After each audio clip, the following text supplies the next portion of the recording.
Today, February 16th, 2026, marks the 30th anniversary of the Silver Spring, Maryland collision.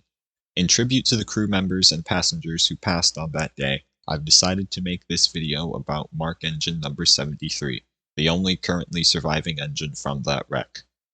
MARC GP39PH-3C number 73 was originally built by General Motors Electromotive Division in February 1969 as B&O GP40 number 3703, where it was used in freight service.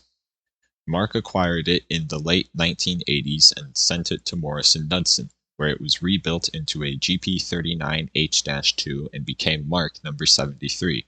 For a while, it had a pretty uneventful life, pushing and pulling commuters in the capital region. That was until 1996.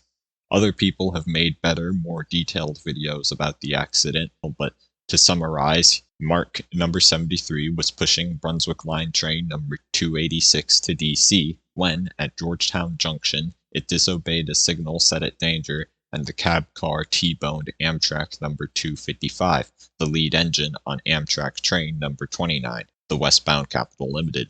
The fuel tank cracked, erupting a fire that destroyed the 3 MARC coaches as well as killing 3 crew members and 8 passengers. The impact of the collision also injured 26 people on the Capital Limited.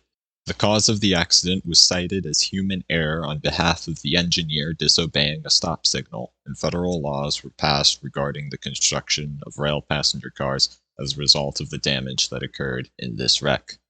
Following the wreck, MARC 73 stayed in service and continued to push and pull commuters around DC and Maryland until quite recently, in 2023, it was rebuilt from a GP39H-2 to a GP39PH-3C.